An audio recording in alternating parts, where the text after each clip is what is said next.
잠언 23장 22절에서 25절 말씀입니다. 너를 낳은 아비에게 청종하고 내 늙은 어미를 경히 여기지 말지니라.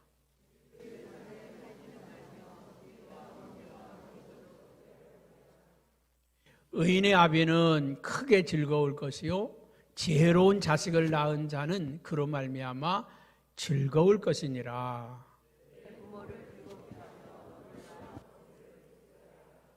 아멘. 어제 설교 준비를 하다가 우연히 이제 그 옛날 책들 쌓아놓은 곳에서 앨범 하나를 발견을 했습니다. 40년 전에 제가 선물 받았던 앨범인데 그걸 보면서 야, 옛날에 이런 때도 있었네. 그런 추억에 담겨봤습니다. 그게 편지들 한 2장을 제가 사진 찍어서 찍어놨는데 한번 그래 저렇게 그 40년 전에 교회 학교 아이들을 중고등부 아이들을 가르쳤는데 저렇게 편지를 써서 앨범을 만들어서 중계했는데 보면서 제가 그 고향 출신 목회자들 그 카톡에 올렸더니 사모님 2분이 전화가 왔어요. 선생님, 옛날 추억 생각하게 해줘서 고마워요. 이걸 부끄러워서 얼굴 못 들겠어요. 내가 왜 그런 편지를 썼나 몰라요. 아니야, 나 이거 보물이야, 보물. 그때 찍었던 사진이 한 장 넘겨봐요. 예, 우리 교회 학교, 제가 처음 예수 믿었던 교회입니다. 그때 제가 가르쳤던 아이들인데 지금은 다 머리가 허연 이제 50대, 60대 됐죠. 그 다음에 보세요. 저도 이렇게 날씬했을 때가 있었습니다. 학생들, 쟤네들이 이제 나보다 더 늙은 애도 있고요. 그렇습니다. 됐습니다. 옛날 사진 보면서, 그래서 어제는 제가 설교 준비하다 말고 한참 카톡방이 뜨거웠습니다. 선생님, 어떻게 이런 걸 가지고 있었어요? 아니야, 나도 찾다 보니까 이게 나와서 한번 내가 봤어. 참 그때 그냥 그 순수한 아이들의 그 모습들, 그래서 숨은 그림 찾기 했어요. 난 도대체 얘가 누군지 모르겠다. 어떤 의정부에서 목회하는 사모는요, 그때 제가 사진 하나, 내가 도대체 이 남자가 누군지 모르겠다. 그랬더니 거기다가 썼더라고. 어머, 우리 신랑이네. 이 남자가 내 신랑 될 줄 알았으면 내가 잘해줬을 걸. 내가 쌀쌀하게 굴었어요. 학생 때 그 수련회를 했는데 강사로 왔는데 그 남자가 자기 남편 될 줄 몰랐다는 거죠. 하여튼 여러분, 추억을 되새긴다는 것은 아름다운 것입니다. 여러분, 부모님들은 우리 자녀들에게 좋은 추억을 만들어주는 것, 아름다운 추억을 만들어주는 것은 우리 자녀들이 행복하게 하는 것입니다. 기억하게 하는 것이고, 그러면서 전하면서 선생님, 여자 목사님이야. 그래도 자기들은 선생님이래. 선생님, 언제 한번 찾아뵐게요. 그래, 알았어, 기다릴게. 여러분, 아름다운 추억은 사람이 찾게 만들고요, 돌아오게 만드는 힘이 있습니다. 여러분, 자녀들에게 정말 아름다운 추억을 잘 만들어주시기 바랍니다. 근데 보면 아주 완고하고 억센 부모들은요, 기대하지 마세요. 자녀들이 효도받을 생각하지 마세요. 자녀들에게 다정다감하고 사랑을 주고 그래야 자녀들이 다가오지, 좀 무섭게 싸납게 하시면요, 자녀들이 다가오지를 못해. 아빠 그러면서 엄마 그러면서 달려와야 되는데 그걸 잘 못해.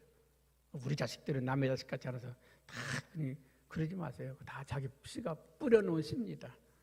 여러분, 사랑을 주고 애정을 주고 그러면 그 자녀들이요, 반드시 효도하고 또 섬기는 은혜가 있을 줄로 믿습니다. 할렐루야. 성경에 보면 고르반이라고 하는 말이 있습니다. 고르반. 이 고르반이라고 하는 말은 구약에서 하나님께 드리는 제물, 이건 하나님께 드리는 예물이다. 구별하는 것이 고르반. 여러분 11조 헌금 드릴 때 이건 뭡니까? 고르반. 이건 하나님께 드릴 거라는 거죠. 고르반. 또 우리가 소원 예물 드릴 때도 이거는 고르반. 하나님께 드리는 것이다. 하나님께 드리는 것이다. 여러분 하나님께 드리는 것은 누구도 가져갈 수도 없고 나눠줄 수도 없고 함부로 할 수 없는 게 고르반입니다. 그러니까 하나님 앞에 드리는 예물을 성별하는 그 언어가 고르반. 그러니까 고르반 그러면 어떤 빚쟁이라도요 그걸 가져갈 수가 없어. 이건 고르반. 만약에 이 고르반 했는데 그걸 가져갔다 그러면 나중에 난리 나죠. 하나님의 거를 훔쳐간 게 돼버리니까. 그래서 그 당시에 많은 사람들이 이건 하나님께 드리는 고르반. 그게 좋은 취지에서 만들어졌는데 법이라고 하는 것은 원래 무슨 취지에서 만듭니까?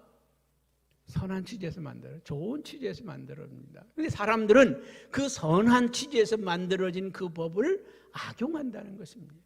악용해요. 악용. 나쁘게 만든다는 것입니다. 나쁘게. 뭐 지난주인가요? 저기 그 시골에 대천에 선교사님 대회에 갔다 왔는데 딱 갔다 오니까 통행료내라고 10만 원이 왔더라고요. 통행료내라고. 시골 다녀왔다고. 사진 딱 찍어서 보냈더라고요. 보니까 그 시골 학교 앞을 지나가는데 51km로 달렸다는 거. 21km 오버됐다고 10만 원 내라고. 벌금 내라고. 벌금 통지서가 왔더라고요. 아니 사람도 하나도 없고 아무도 없는데 그냥 시골길 바람 쐬면서 천천히 갔는데도 51km로 달렸다고. 조심하세요. 학교 앞길 30km인데 지나가면 벌금 냅니다. 벌금. 여러분 교통을 단속하고 아이들을 보호하기 위해서 만들었는데 어쩌면 그걸 또 세금을 준 조세를 뜯어내는 걸로 악용을 한다고요. 그러니까 모든 것이 좋은 취지로 만들었는데 나중에 사람들은 그것을 악용을 해서 나쁘게 쓰는 경우들이 있죠. 오늘 고르반, 그럼 하나님께 드리는 것이다. 그런 사람들은요, 부모님한테 섬겨야 되고 부모님을 이렇게 해야 되는데 고르반 해버리는 거예요. 고르반. 우리가 고르반해서 부모님한테 갖다 드릴 게 없다는 거죠. 그러니까 자식들에게 무슨 기회를 주는 거예요? 불효할 수 있는 기회를 주는 겁니다.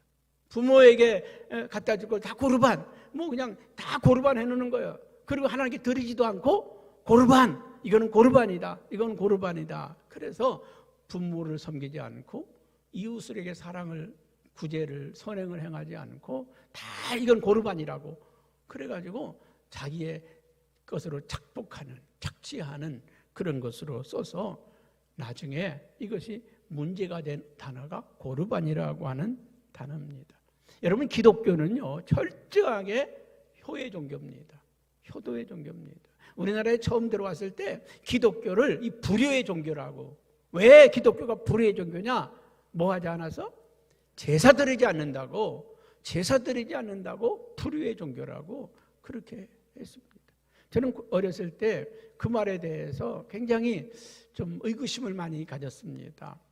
그 동네 사람들이 예수를 안 믿고 그런 사람들 보면서 저게 아닌데, 저게 효도가 아닌데 저희 고향에는요 그런 풍습이 있어요. 이제 큰 안채가 있고 바깥채가 있어요.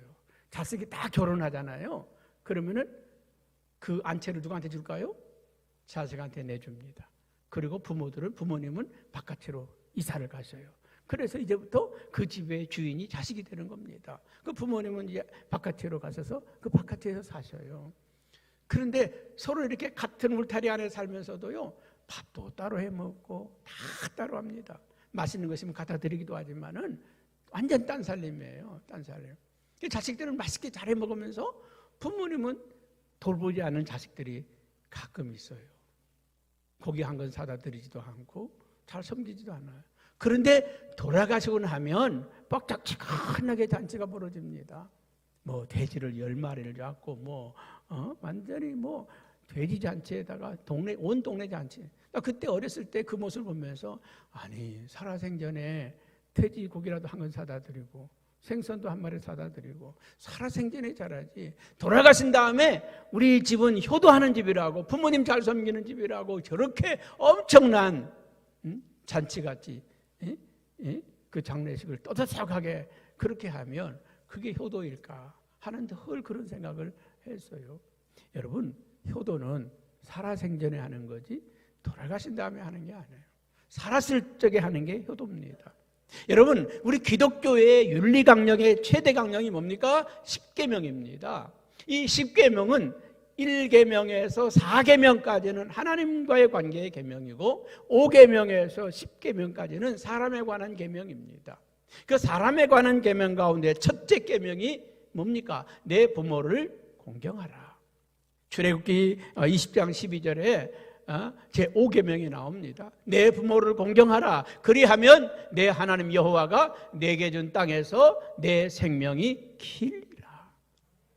여러분 부모를 공경하는 자녀들은 장수한다는 것입니다. 오래 산다는 것입니다. 오래 사는 것이 축복이 아닌데 성경에 장수한 사람들 보면요 돌아가실 때까지 눈이 흐리지 않고 귀가 멀지 않고 건강하게 살았던 것을 봅니다. 아브라함은 100살에도 아기를 낳았잖아요. 100살에도 강건한 것을 봅니다. 여러분 오늘 신약에도 에베소 6장 1절에 3절에도 보면 자녀들아 주 안에서 너희 부모에게 순종하라. 이것이 옳으니라. 내 아버지와 내 어머니를 공경하라. 이것이 약속이 있는 첫 계명이다. 약속이 붙어있는 계명이라는 거예요. 다른 계명에는 하라, 지키라, 말라 이건데 이 부모님을 공경하라 여기에는 약속이 붙어있다는 것이죠. 약속이 예를 들어서 신랑이 자기 아내한테 당신 싸우팅 10도 가면 내가 옷 사줄게. 10도 가면 뭐가 생기는 겁니까? 옷이 생기는 거예요. 여러분 신랑은 안 그럽디가? 여러분 자녀들에게요. 자녀들에게 우리 일본에 가 있는 저기가 그 우리 시연이가 애들 드론을 사고 싶다고 약속을 했대. 너 하루 한자 80자를 하루 3번씩 쓰면 얼마 동안 쓰면 너 해주겠다. 그랬더니 얘가 그 한자 80자를요 그냥 막 새까맣게 써서 가져왔대. 우리는 쉽지도 않잖아요. 그 한문을 해야 일본어를 하니까 한문을 팩팩히 써와서 그래서 할 수 없이 사줬대. 약속 이렇게 하면 이렇게 해주겠다. 애들한테도 너 100점 맞으면 자전거 사주겠다. 너 이렇게 하면 이렇게 해주겠다. 약속하잖아요. 근데 이 계명 가운데 약속이 붙어있는 계명이 있다는 거예요. 그 약속이 붙어있는 게 뭐라고요? 내 부모를 공경하라. 그리하면 뭐라고 했습니까? 3절에 한번 같이 봅니다. 내 부모를 공경하라. 그리하면 저기 에베소 6장 2절 시작. 내 아버지와 어머니를 공경하라. 이것은 약속 있는 첫 계명이니 이로써 내가 잘되고 땅에서 장수하리라. 이 부모를 공경하는 이 계명에는 약속이 붙어 있는데 그 첫째 약속이 뭐냐면 땅에서 잘된다. 부모를 공경하는 자녀들은 사업을 해도 잘되고 공부를 해도 잘되고 뭘 해도 잘 된다는 겁니다. 그리고 장수한다는 거예요. 아멘. 여러분 이 효도를 통해서 우리 기독교가 복을 받고 또 저와 여러분들이 복을 받는 귀한 은혜가 있길 바랍니다. 오늘 말씀에도 보니까 성경은 이렇게 말씀을 하고 있는 것을 볼 수 있습니다. 오늘 25절 말씀 한번 같이 좀 보여주실래요? 25절에 시작. 내 부모를 즐겁게 하며 너 낳은 어미를 기쁘게 하라. 효도가 뭐냐? 간단한 겁니다. 부모님을 즐겁게 해드리고 기쁘게 해드리는 것, 그것이 효도입니다. 부모님을 기쁘게 해드리고 즐겁게 해드리는 것, 그게 행복이잖아요. 마음이 즐겁고 마음이 즐겁고 좀 편안하고 그러면 그것이 행복이잖아요. 뭐가 행복입니까? 돈이 많아서 행복입니까? 좋은 집에서 살아서 행복입니까? 아니면 명예나 권세가 높아져서 행복입니까? 마음이 불편하면요, 마음이 불편하면 아무리 좋은 집에 있어도 아무리 돈이 많아도 소용없어요. 병원에 있는 사람에게 돈 잔뜩 갖다 줘 보세요. 행복하겠는가? 그 사람은 아프지 않은 게 행복이요. 그냥 하룻밤이라도 편안히 잠 자보는 게 행복이요. 돈이 행복이 아니고, 돈 필요 없어. 나 잠이라도 좀 편히 잤으면 좋겠어. 나 먹고 싶은 거 마음대로 먹었으면 그게 난 행복이야. 그래서 즐겁고 행복한 거, 평안한 것, 그것이 행복입니다. 그러면 우리 부모님의 행복이 뭐냐? 부모님의 행복은요, 우리 자녀들이 바른 길을 가고 바른 삶을 살아갈 때 부모님이 행복합니다. 자녀들이 가난해도 좀 세도와 명예와 권세가 없어도 잘 살아주면 그것이 부모의 행복이라는 것입니다. 여러분, 자녀들은요, 부모님들의 잔소리를 싫어합니다. 또 잔소리. 아이고, 저 입에서 저 잔소리 언제 끝날까? 여러분, 잔소리의 원조는요, 성경입니다. 성경에서 잔소리 하라고 그랬어요. 우리 19절에서 21절 한번 같이 볼까요? 내 아들아, 너를 듣고 지혜를 얻어 내 마음을 바른 길로 인도할지니라. 술을 즐겨하는 자들과 고기를 탐하는 자들과 더불어 사귀지 말라. 술 취하고 음식을 탐하는 자는 가난해질 것이고 잠자기를 즐겨하는 자는 헤어진 옷을 입을 것이다. 술을 즐기는 사람하고 사귀지 마라. 고기를 즐기는 자와 사귀지 마라. 늦잠 자는 사람하고 사귀지 마라. 뭡니까? 잔소리 아닙니까? 부모들이 자식한테 잔소리를 합니다. 왜 잔소리를 합니까? 잘 되라고 하는 것이죠. 잘 살라고 하는 것이죠. 바르게 살라고 잔소리를 하는 것입니다. 여러분, 우리 자식들은 그거 듣기 싫다고 합니다. 맨날 그 소리. 여러분, 우리 부모들은 뭐 듣고 자랐습니까? 잔소리 듣고 자랐습니다. 할머니, 할아버지한테 잔소리 듣고 자랐어요. 할머니, 할아버지는 뭐 듣고 자랐습니까? 잔소리 듣고 자랐어요. 그 위에 할머니, 할아버지에게, 또 그 위에 할머니, 할아버지에게 계속 대대로 내려오면서 잔소리를 합니다.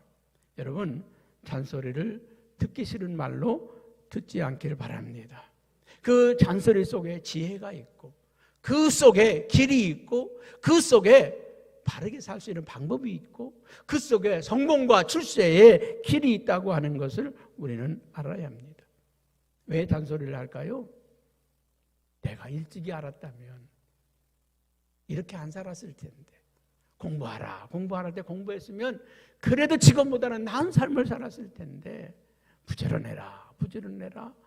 그랬으면 내가 좀 더 행복한 삶을 살고 있을 텐데, 그러지 못했기 때문에 너희들만은 그렇게 살지 말아달라고 하는 게 잔소리입니다. 그냥 입에 붙은 잔소리는 안 되겠지만, 정말 자녀를 사랑하고 자녀를 생각하는 그런 잔소리라면 여러분, 그걸 역겹게 생각하거나 노엽게 생각하지 않기를 바랍니다.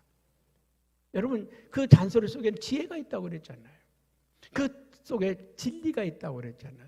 그 속에 바른 삶이 있다고 그랬잖아요.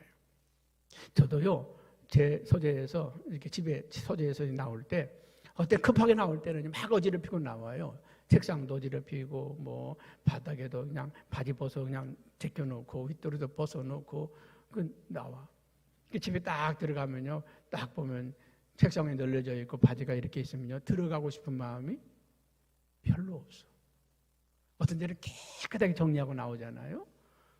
거기 앉으면요, 여보 식사해요, 조금 기다려.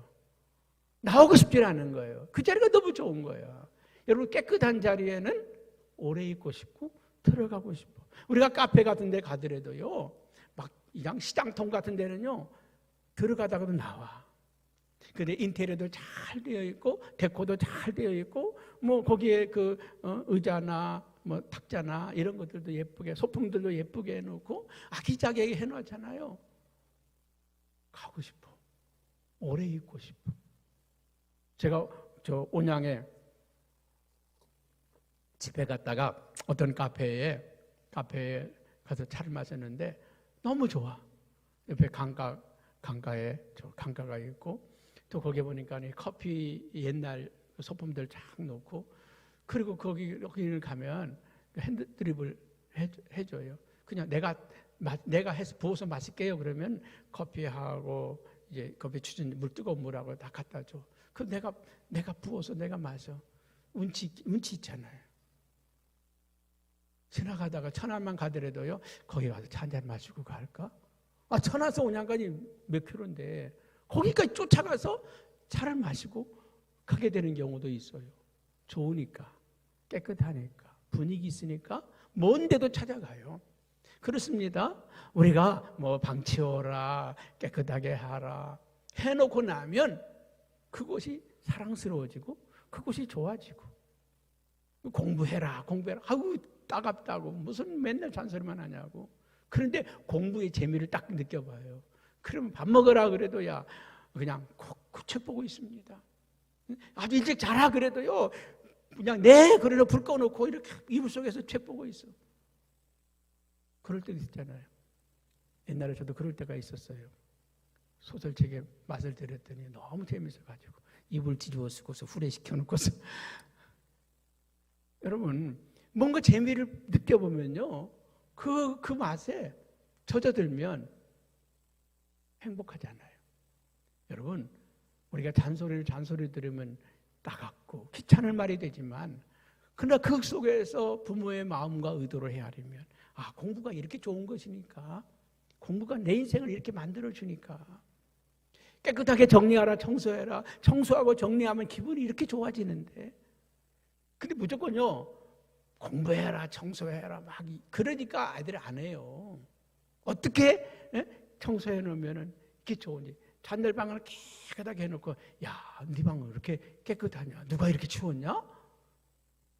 그런 애들이요 그 깨끗한 걸 좋은 걸 느끼고 나면 자기가 알아서 합니다. 공부하는데 우리 같이 책 볼까?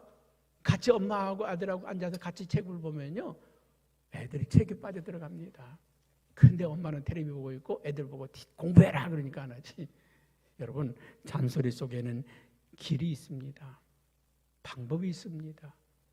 우리에게 잔소리를 듣기 싫은 잔소리가 아니라 자녀들을 바른 길로 인도하는 생명의 길로 인도하는 올바른 삶을 살도록 이끌어주는 사랑스러운 잔소리가 되길 바랍니다. 그러니까 우리가 무조건 뭐 해라 하지 말라 그러니까 따가운 거죠. 여러분 오늘 우리 부모님의 그 잔소리 속에는 나를 잘되게 하라. 우리 어머니가 나를 염려해 주는구나. 우리 아버지가 나를 걱정해 주는구나. 그 마음으로 받으시면 우리가 모두가 즐겁고 행복해질 거라고 믿습니다. 두 번째, 부모는 우리가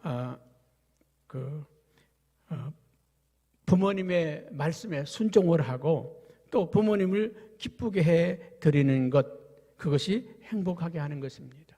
부모님의 말씀에 순종하고 부모님을 기쁘게 해드리고 즐겁게 해드리는 것 그것이 효도라는 것입니다. 25절 말씀에 뭐라고 했습니까?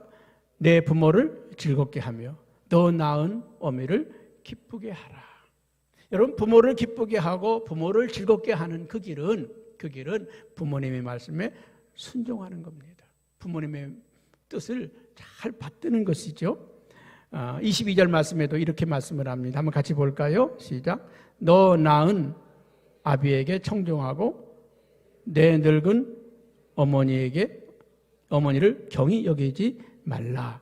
너를 낳은 너 아비의 말을 듣고 잘 청종하라. 듣고 그 말을 잘 청종하라는 것입니다. 순종하라는 것이죠. 그리고 내 늙은 어미를 경히 여기지 말라. 함부로 하지 말라. 부모님은 못 배웠다고 모른다고 어머니는 몰라요. 아버지는 몰라요. 그렇게 하지 말라는 것입니다. 자세히 설명해 드리고 자세히 알려드리는 그것이 효도라고 하는 말입니다. 여러분 옛날에 그런 광고 있었죠. 까치 이야기. 아버지가 아들에게 묻습니다. 아들아 저 새 이름이 뭐냐? 네 까치예요. 조금 있다가 아들아 저 새 이름 뭐라고 그랬지? 까칠하니까요. 조금 더 있다가 저 세력이 뭐지? 아니 까칠하니까요. 아니 그렇게 얘기해도 못 알아듣겠어요? 아버지의 일기책에는 그렇게 쓰여 있었답니다. 아들이 이제 말을 배웠다. 아빠 저 새 이름이 뭐야? 까칠한다. 아빠 저 새 이름이 뭐지? 까치야. 100번을 아이가 물어도 나는 100번을 기쁘게 대답해 주었다. 우리 자녀들이 물을 때는요 너무 신나서 잘해주는데 부모가 3번 물었다고 짜증을 내고 그것도 모르냐고. 나이가 저 들어가면요 자꾸 잊어버려요. 그거 어제 것도 잊어버리고 그저께 또 잊어버리고 물어도 또 잊어버리고 어떤 때는 가끔 그럴 때는 이게 뭐지? 요 이름이 뭐라고 그랬더라? 생각이 안 날 때도 있잖아요. 때로는 음식을 뭐 할 때요 뭐 어떤 요리 이름 그 이름이 뭐지? 생각이 안 날 때가 있어요. 여러분 우리 부모님들에게 효도하는 것, 그분의 말을 들어주는 겁니다. 때로는 귀찮아도 들어주는 거예요. 우리는 자식의 말을 그렇게 잘 들어주는 부모가 있는데 자식은 부모의 말을 못 들어준다는 거죠. 그리고 그 부모님을 소중히 여기는 것, 귀중하게 여겨드리는 것, 그것이 바로 효도라는 것입니다. 링컨의 일화 가운데 이런 이야기가 있습니다. 그 대통령 선거에 나왔을 때 상대편에서 링컨을 공격하는 겁니다. 좀 무식한 놈이라고, 집안도 정말 별 볼 일 없고 저 아버지가 뭐 하는 사람인 줄 아냐고, 구도수성공이었다고. 근데 이제 우리나라 이 대미 연합 국가에 이 대통령을 세우는데 어떻게 구도수성공의 집안의 아들을 대통령으로 할 수 있겠냐고. 저놈은 초등학교도 제대로 못 나온 놈이라고. 그런데 어떻게 미국의 대통령이 될 수 있겠냐고 막 몰아붙였습니다. 그때 링컨이요 완전히 상황을 전환시킨 사건이 있었습니다. 어떻게 그 상황을 전환시켰느냐면, 네 맞습니다. 우리 아버지는 구도수성공입니다. 맞습니다. 그러나 나는 우리 아버지를 존경합니다. 우리 아버지는 구도수성공이었지만 정직하셨습니다. 그리고 우리 아버지는 구도수성공이었지만 사랑이 많으셨습니다. 우리 아버지는 공평하셨습니다. 누가 부탁해도 거절하지 않았고, 가난한 사람이든 부한 사람이든 상관없이 정성껏 구두를 수선해 드렸습니다. 나는 아버지 밑에서 정직을 배웠습니다. 나는 아버지 밑에서 공평함을 배웠습니다. 나는 아버지 밑에서 사랑하는 법을 배웠습니다. 나는 아버지 밑에서 관계를 배웠습니다. 나는 그 아버지를 존경합니다. 나는 아버지 일하는 것을 길 넘어 봤습니다. 구두를 어떻게 수선하는지를 잘 봤습니다. 당신은 구두를 신었는데 그 구두 헤어지거나 상하면 저에게로 가져오십시오. 제가 정성껏 수리해서 돌려드리겠습니다. 그 말 한마디에 완전히 상황이 역전되어서 정직한 대통령, 진실한 대통령, 사랑이 있는 대통령, 우리는 그런 사람이 필요하다. 그래서 링컨이 미국의 대통령이 되었다고 하는 말이 있습니다. 여러분, 우리 부모를 소중히 여길 때 그 사람은 존귀한 자가 됩니다. 가치 있는 사람이 되고 소중한 사람이 되는 것입니다. 우리 부모가 배우지 못했다고 나이가 들어가면요 점점 쪼그라들고요, 나이가 들어가면 좀 그렇습니다. 저 40년 전에 사진을 제가 봤거든요. 제 사진을 봤어요. 야, 머리가 얼마나 많은지요. 얼굴이 안 보여. 머리로 뒤덮여가지고, 지요, 나도 저런 때가 있었네. 저런 때가 있었네. 진짜 완전히 제가 어렸을 때 그 생각이 나요. 이 머리가 너무 많다고, 이거 좀 반들만 없었으면 좋겠다고. 너무 많아가지고 막 쥐어짰던 때가 있어요. 정말 그랬나? 40년 전에 사진을 봤어요. 그랬더니 진짜 그렇더라고요. 그랬더니 아까 이거 목회하면서 다 빠진 거야. 목회하면서 다 빠진 거야. 그랬더니 누가 옆에서 죄송해요. 저희들 잘못해서 그래요. 여러분, 나이가 들어가면요 머리도 빠지고 이도 빠지고 얼굴도 주름이 생기고 쪼그라들고 볼품 없어가요. 그런데 여러분, 그 볼품 없어지는 그것이 골동품이고요, 그것이 소중함이에요. 만약에 우리 부모님이 뭐 90인데 아주 20대 처녀같이 어머니가 그렇게 그러면 안 예쁜 거죠. 노인은 노인의 아름다움이 있습니다. 있는 그대로 존경해드리고 귀하게 여겨드리는 것. 그것이 바로 효도입니다. 그래서 오늘 보니까 내 부모를 즐겁게 해드리고 내 부모를 기쁘게 해드리는 것, 그것이 효도라는 거예요. 부모님을 즐겁게 해드리고 기쁘게 해드리는 것, 그것이 효도다. 옛날에 이런 얘기가 있습니다. 어떤 왕의 행차가 있어요. 그랬더니 그 아들이 병든 어머니가 아들아, 내가 임금님의 얼굴 한 번도 못 봤는데 내가 세상 떠나기 전에 임금님 얼굴 한 번만 봤으면 여한이 없겠다. 아이고 어머니 아프신데 어떻게 걷지도 못하시는데 어떻게 가요? 그러지 않고 내 어머니 보여드릴게요. 아들이 어머니를 등에 업고 50리길을 걸어서 가가지고 임금님이 오는 행차까지 갔어요. 사람들이 다 엎드려 있는데 이 사람만 어머니를 등에 업고 꿋꿋이 서 있습니다. 임금님이 물었습니다. 왜 저 사람은 저렇게 서 있냐? 가서 물어봐라. 물어봤더니 저희 어머님이 평생 소원이 임금님 얼굴 한번 뵈는 건데 제가 엎드리면 우리 어머니가 임금님을 볼 수 없어서 서 있었습니다. 저의 불충을 용서해 주십시오. 그랬더니 임금님이 세상에 기특도하다. 이런 효자가 있느냐? 큰 상을 내렸답니다. 그랬더니 그 옆 동네에 불효자가 그 얘기를 듣고서 나도 상을 받겠다고 그 어머니 생전에 임금님을 한번 뵈야죠. 아유 귀찮아, 나 싫어. 임금님은 뭐든 나 아유 보기 싫어. 아니요, 임금님 한번 보셔야 돼요. 그리고 싫다는 어머니를 등에 업고 임금님 앞에 갔어요. 또 똑같이 서 있었습니다. 다 엎드렸는데 보니까 이 어머니는 귀찮다는 듯이 막 짜증을 내고 있어. 쟤는 왜 저러고 있냐? 저놈은 세상에 불효한 놈인데 어머니가 나가기도 싫다는데 그 어머니를 억지로 업고 와가지고 어머니가 저렇게 힘들어하고 있습니다. 그랬더니 임금님이 저 사람에게도 큰 상을 내려라 그랬답니다. 아니 저놈을 잡아다 곤장을 때려도 시원찮은데 큰 상을 내리시다니요. 그때 임금님이 하신 말씀이 효도는 흉내내는 것도 어렵다. 흉내내는 것도 어렵다. 우리 고사성어에 아주 귀한 축복의 말씀입니다. 효도는 뭣도 어렵다고요? 흉내내는 것도 어렵다.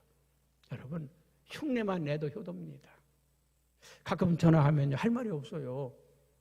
건강이 어떠세요?